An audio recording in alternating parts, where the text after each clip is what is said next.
Good morning news 18 বাংলায় আপনাদের সকলকে স্বাগত। প্রিয়াঙ্কা রয়েছি আপনাদের সঙ্গে। শুরু করছি খবর দিনভর। ভাঙছে তৃণমূল, আসরে শিন্ডে, দল বাড়াতে মহারাষ্ট্রে অপারেশন টাইগার। উদ্ভবের ঘরে এবার টাইগারের থাবা। উদ্ভবের সংসদীয় দল ভাঙতে উদ্যোগী শিন্ডে। উদ্ভবের বৈঠকে গড়হাজির 5 সেনা সাংসদ। মাতুশ্রীতে উদ্ধব ঠাকরের জরুরি বৈঠক। উদ্ভবের বৈঠকেই গড়হাজির লোকসভার 5 সাংসদ। 9 সাংসদের মধ্যে 5 সাংসদই গড়হাজির। 5 সাংসদের 5 বাহানা। সঞ্জয় যাদব ব্যক্তিগত কারণ দেখিয়েছেন। ওমরাজের নিম্বলকর ছেলে ভর্তি হাসপাতালে। নাগেশ अस्तिकर তিনি বলছেন ছেলের ভোট প্রচারে ব্যস্ত। বাবু সাহেব স্ত্রী অসুস্থ। সঞ্জয় দেশমুখ পারিবারিক কারণ।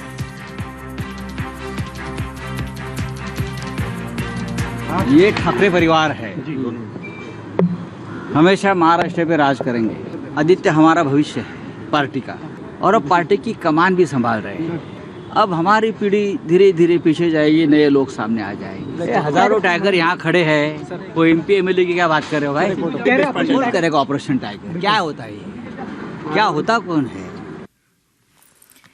কিন্তু শিন্ডে কেন এত তৎপর? অনেকে মনে করছেন এর পিছনে রয়েছে বাংলার সমীকরণ।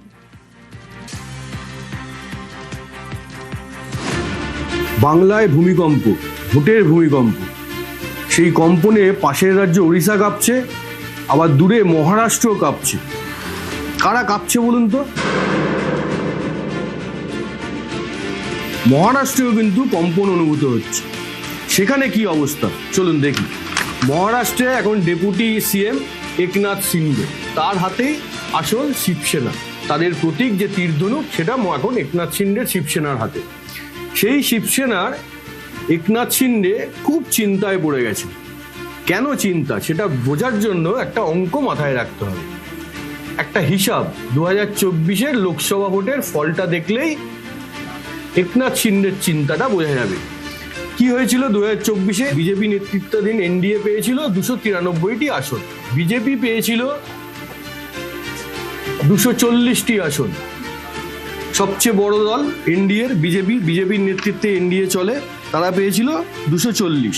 তারপর কে পেল? তারপর পেল TDP, সংখ্যার জোর তারপর বেশি সবচেয়ে TDPর হাতে ছিল 16টি, TDP জিতেছিল 16টি আসনে। তারপর হলো JDU জিতেছিল 12টি আসন। JDU এর পর হচ্ছে এই একনাথ শিন্ডের শিবসেনা, তাদের হাতে ছিল 7টি আসন, তারা জিতেছিল 7টি আসনে। আর শিবসেনার পরে হচ্ছে LJP পেয়েছিল 5টি আসন।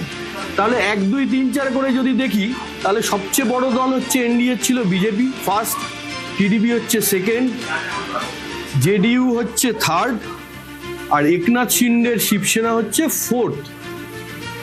এই যে অঙ্কটা ছিল, এই অঙ্কটার মাথায় রেখেই শিবসেনার একনাথ শিন্ডে চিন্তায় পড়ে গেছে। কারণ যেটা জানা যাচ্ছে, তৃণমূলের বেসুররা দাবি করছেন তাদের সঙ্গে 20 জন সাংসদ আছেন।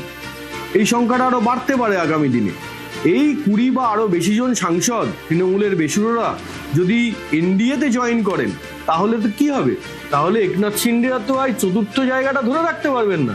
কারণ একনাথ শিন্ডের হাতে 7 জন সাংসদ লোকসভায়, সেখানে তৃণমূল যদি TMC-র যদি CA-র সংখ্যা চলে যায় 20 বা আরো বেশি, তাহলে তো তাদের জোর সংখ্যা বেড়ে যাবে। সংখ্যা যার জোর তার, এটা তো খুব স্বাভাবিক নিয়ম। এইটাই চিন্তায় ফেলে দিয়েছে একনাথ শিন্ডে। কারণ এই সংখ্যার জোরে 4র্থ বিগেস্ট অ্যালায়েন্স হিসাবে তিনি নানা ইস্যুতে মোদী সরকারের সঙ্গে বা বিজেপির সঙ্গে দর কষাকষি করতে পারছিলেন। সেই জায়গাটা যদি তিনি হারান, তাহলে কি হবে? তাহলে যেটা হবে, তিনি রাজ্য স্তরে এবং দিল্লিতে বা জাতীয় স্তরে আরো গুরুত্ব হারাতে পারেন। এই আশঙ্কাই ভাবাচ্ছে একনাথ শিন্ডেকে, শিবসেনার একনাথ শিন্ডে। বাংলায় ভোটের ভূমিকম্প। ঝাঁকুনি ওড়িশাতেও তৃণমূল ভাঙছে আর নবীন পট্টনায়ক কাঁপছেন।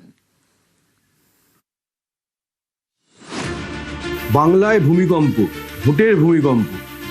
সেই কম্পনে পাশের রাজ্য ওড়িশা কাঁপছে, আবার দূরে মহারাষ্ট্র কাঁপছে। কারা কাঁপছে বলুন তো? প্রথমেই চলে যাই ওড়িশায়। নবীন পট্টনায়কের ওড়িশা, দীর্ঘদিন মুখ্যমন্ত্রী ছিলেন। সেইখানে ওড়িশায় ভোট হলো 2024 সালে। একসঙ্গে দুটো ভোট ওড়িশায় হয়েছিল। সেটাই হয় ওড়িশায়, একটা হচ্ছে লোকসভা ইলেকশন আর একটা হচ্ছে অ্যাসেম্বলি ইলেকশন, মানে বিধানসভা ভোট। লোকসভা ভোটে ওড়িশায় কি হলো, টোটাল 21টা আসন, তার মধ্যে কংগ্রেস পেল 1টা, বিজেপি একাই পেল 20টা, আর বিজেডি অর্থাৎ নবীন পট্টনায়কের দল, সেই বিজেডি পেল 0। এটা হয়ে গেল লোকসভার হিসাব। এবার আসি বিধানসভার হিসাবে। ওড়িশায় বিধানসভা আসন হচ্ছে 147, অর্থাৎ ম্যাজিক ফিগার 74। কি দাঁড়ালো, 2024-এ লোকসভা আর বিধানসভা দুটো ভোটই একসঙ্গে হয়েছিল ওড়িশায়। 2024-এ দেখা গেল বিধানসভা ভোটে বিজেডি পেল মাত্র 51টি আসন। তাদের অনেক পিছনে ফেলে বিজেপি এগিয়ে গেল। বিজেপি পেল 78টি আসন। সরকার করলো বিজেপি। এই বিজেডি যে 51টা বলার সময় আমি বললাম মাত্র 51টা, সেটা কেন বলছি? 2024-এর আগের ভোটটা হয়েছিল 2019 সালে বিধানসভা ভোট ওড়িশায়। সেখানে সেই ভোটে বিজেডি পেয়েছিল 2019 সালের ভোটে বিজেডি একাই সেঞ্চুরি করেছিল, 112টি আসন পেয়েছিল। আর বিজেপি পেয়েছিল 2019 সালের বিধানসভা ভোটে ওড়িশায় মাত্র 23টা আসন। বিজেপি এবার গেন করলো 23 থেকে হলো 78, অর্থাৎ বিজেপি গেন করলো 55টি আসন। আর বিজেডি কি হলো, 2019-এ 112 ছিল, সেখানে 2024 হলো 51, কমে হয়ে গেল 51, অর্থাৎ বিজেডির হাতছাড়া হয়ে গেল 61টি বিধানসভা আসন। বিজেডি সরকার থেকে চলে গেল বিরোধী দলে। নবীন পট্টনায়ক, যিনি 2000 সাল থেকে 2024 সাল অর্থাৎ 24 বছর মুখ্যমন্ত্রী ছিলেন, তিনি ক্ষমতা হারালেন। ওড়িশায় সরকার গড়ল বিজেপি। এবং লোকসভা ভোটে কি দেখা গেল, বিজেডি 0, বিজেডির একজনও লোকসভায় যেতে পারলেন না। কিন্তু এই ঘটনা তো 2024 সালেই ঘটে গেছে। তাহলে নবীন পট্টনায়ক এখন কেন কাঁপছেন? অনেকে মনে করছেন নবীন পট্টনায়ক কাঁপছেন তৃণমূলকে দেখে। এখানে তৃণমূল যেভাবে ভাঙছে, সেই ভাঙনটা তার দলেও হবে না তো? কেন এরকম বলছেন অনেকে? তার কারণ নবীন পট্টনায়ক 24 বছর ধরে যা করেননি, এই গত কয়েকদিনে তাই করেছেন। কি করেছেন? প্রথমত তিনি দিল্লি গেছেন। দিল্লি থেকে ফিরেই ওড়িশায় তিনি বৈঠকে বসে পড়েছেন। কাদের নিয়ে বৈঠক? যারা হেরেছেন, লোকসভা ভোটে হেরেছেন, বিধানসভা ভোটে হেরেছেন, তাদের নিয়ে বৈঠক করেছেন। কিন্তু এর মধ্যে অস্বাভাবিকতা কি আছে? অনেকে বলছেন বৈঠক করার মধ্যে অস্বাভাবিকতা নেই, কিন্তু নবীন পট্টনায়ক বৈঠক করেছেন টানা 3 ঘন্টা ধরে। এটাই অনেককে চমকে দিয়েছে, কারণ নবীন পট্টনায়ককে এতদিন এরকমভাবে দেখা যায়নি। তিনি যখন মুখ্যমন্ত্রী ছিলেন এত দীর্ঘ বছর ধরে, তখন তিনি ক্যাবিনেট বৈঠক করেছেন, মন্ত্রিসভার বৈঠক করেছেন, সেটাও 1 ঘন্টার মধ্যে সেরে ফেলেছেন। তার বেশি তাকে কেউ বৈঠক করতে দেখেননি। সেই নবীন পট্টনায়ক 80 বছর বয়সে পৌঁছে এখন 3 ঘন্টা বৈঠক করলেন। বৈঠকে সবার কথা শুনলেন। এটাও বলা হয় নবীন পট্টনায়ক সেরকমভাবে কারোর কথা শুনতেন না, তার যা সিদ্ধান্ত নির্দেশ সেটা দিয়ে দিতেন। এই বৈঠকে প্রায় 75 জন নেতা বিজেডির উপস্থিত ছিলেন। 75 জনের মধ্যে 45 জনের সঙ্গে নবীন পট্টনায়ক কথা বলেছেন। কথা বলে তাদের অভাব অভিযোগ শুনেছেন। এবং এখানেই শেষ নয়, আরও একটা জিনিস যেটা অনেককে চমকে দিয়েছে, বিজেডিরই অনেককে চমকে দিয়েছে, যে নবীন পট্টনায়ক বলেছেন তিনি এবার জেলা সফর করবেন, সবার কথা শুনবেন। এই যে নবীন পট্টনায়কের মধ্যে এই পরিবর্তন, অর্থাৎ বাংলায় পরিবর্তন হলো, ওদিকে নবীন পট্টনায়কের মধ্যেও পরিবর্তন হয়ে গেল। এত বছর ধরে তিনি যেগুলো করেননি সেটাই এখন করছেন। এর থেকেই অনেকে প্রশ্ন তুলছেন, নবীন পট্টনায়ক কি তাহলে কেঁপে গেছেন? তৃণমূল ভাঙছে আর কাঁপছে নবীন পট্টনায়ক, এই করে কি তিনি চেষ্টা করছেন যাতে তার দলে কোনো ভাঙন না হয়, যাতে তার দলটাকে ধরে রাখা যায়? এই প্রশ্ন কিন্তু ওড়িশায় ঘুরপাক খাচ্ছে। গতকাল অভিষেক বন্দ্যোপাধ্যায়কে সই জাল তদন্তে ফের ভবানী ভবনে তলব করা হয়েছিল। সেখানে 8.5 ঘন্টা জিজ্ঞাসাবাদ করা হয়। বৃহস্পতিবারের পর রবিবার, বৃহস্পতিবার 5.5 ঘন্টা, রবিবার 8.5 ঘন্টা জিজ্ঞাসাবাদ অভিষেক বন্দ্যোপাধ্যায়কে। তবে সিআইডি সূত্রে যে খবর, অভিষেক বন্দ্যোপাধ্যায়ের সব উত্তরে সন্তুষ্ট নয় সিআইডি। কিছু প্রশ্নের উত্তর এড়িয়েছেন অভিষেক বন্দ্যোপাধ্যায়। রবিবার অভিষেক বন্দ্যোপাধ্যায়কে 8.5 ঘন্টা জিজ্ঞাসাবাদ। দ্বিতীয় দিন জিজ্ঞাসাবাদেও কিছু প্রশ্নের উত্তর এড়িয়েছেন অভিষেক বন্দ্যোপাধ্যায়। বৃহস্পতিবার যেমনটা বলছিলাম 5.5 ঘন্টা জিজ্ঞাসাবাদ করা হয় অভিষেক বন্দ্যোপাধ্যায়কে।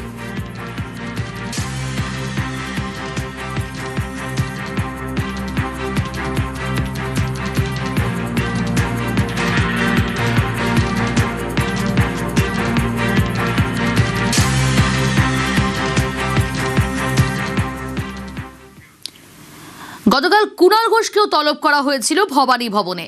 অভিষেক বন্দ্যোপাধ্যায় এবং কুণাল ঘোষকে মুখোমুখি বসিয়ে জিজ্ঞাসাবাদ সিআইডি। ভবানী ভবনে কুণাল ঘোষকে 3.5 ঘন্টা জিজ্ঞাসাবাদ। সইজাল তদন্তেই নাম জড়িয়েছে অভিষেকের পিএর, এমনটাই সূত্র মারফত খবর। একাধিক বিধায়কের সইজাল করিয়েছিলেন সুমিত। তথ্য নিশ্চিত করতে অভিষেক কুণালকে মুখোমুখি জিজ্ঞাসাবাদ। তদন্তের জন্য ডেকেছিলেন সিআইডি, আমি তাদের প্রশ্নের জবাব দিয়েছি, তদন্তে সহযোগিতা করেছি, তো হয়ে গেল।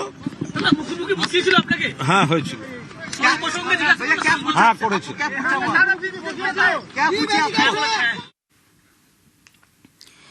এদিকে অভিষেক বন্দ্যোপাধ্যায়ের পিএ সুমিত রায়ের খোঁজে এসটিএফ। সুমিত রায়ের খোঁজে ভবানী ভবনে এসটিএফ।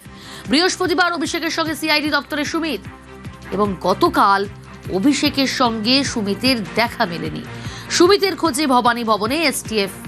কোটি টাকার প্রতারণা, জমি কেলেঙ্কারি, নানান অভিযোগ সুমিতের বিরুদ্ধে। শনিবার সুমিত রায়ের খোঁজে অভিষেকের বাড়িতেও পৌঁছয় পুলিশ।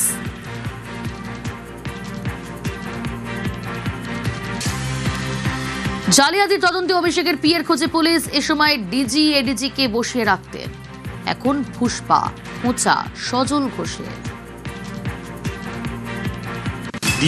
ডিজি কে বসিয়ে রাখতো, ও তো কিং মেকার হয়ে গেছে, এখন ও হয়ে গেছে ফুসপা, সব হাওয়া বেরিয়ে গেছে। অভিষেকের জন্য শুধু অনেক প্রাক্তন মন্ত্রীদের পাওয়া যাচ্ছে না, এমএলএ দের পাওয়া যাচ্ছে না, কাউন্সিলরদের পাওয়া যাচ্ছে না। ওগুলো তো দলের, এটা তো দলেরও নয়, সব ও।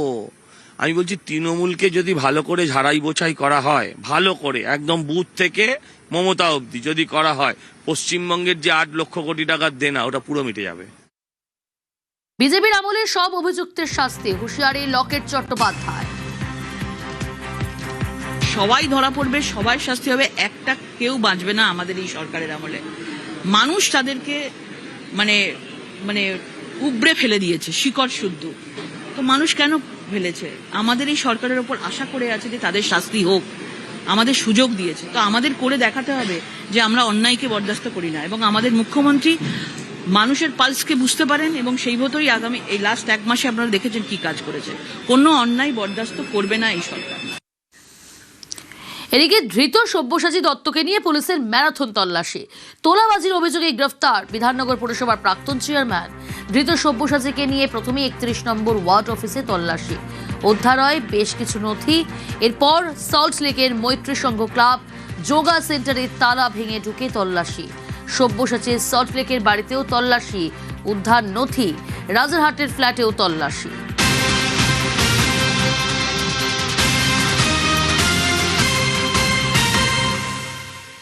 সব্যসাচীকে নিয়ে ম্যারাথন তল্লাশি। তবে তার মধ্যে যে খবর সামনে আসছে, সব্যসাচীর সোনার খনি, ফ্ল্যাটে উদ্ধার সোনা কেনার রাশি রসিদ।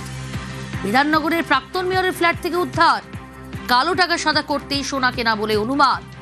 রাজারহাটের ফ্ল্যাটে তল্লাশির পর আরও এক ফ্ল্যাটের হদিশ, সোনার খনি সব্যসাচী দত্তের। ম্যারাথন তল্লাশি সব্যসাচীকে সঙ্গে নিয়ে পুলিশের।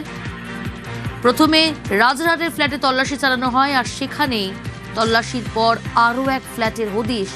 এখানেই শেষ নয়, রাশি সোনা কেনার রসিদ, সেই রসিদ উদ্ধার হয় ফ্ল্যাট থেকে।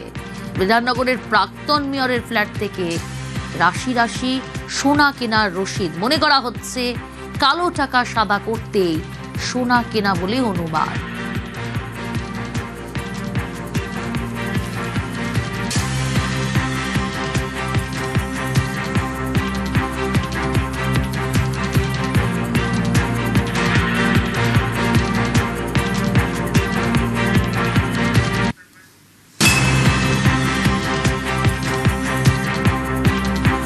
এদিকে বিধাননগরও সব্যসাচীকে ডিম অর্থাৎ ডিম থেরাপি কিন্তু চলছে। ধৃত তৃণমূল নেতা সব্যসাচী দত্তকে লক্ষ্য করে আবারও ডিম ছোড়া হলো। বিধাননগর পুরসভার প্রাক্তন চেয়ারম্যানকে চোর স্লোগান, তোলাবাজির অভিযোগেই গ্রেফতার সব্যসাচী দত্ত। 31 নম্বর ওয়ার্ড অফিসে সব্যসাচীকে নিয়ে গেলে ডিম ছোড়েন স্থানীয় বাসিন্দারা।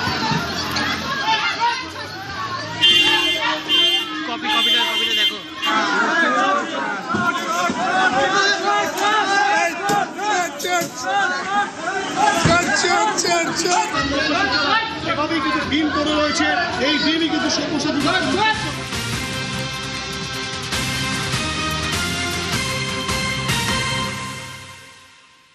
পালাবদলের বাংলায় খুলছে পুষ্পা ফাইলস। আরও বিপাকে ফলতার জাহাঙ্গীর খান।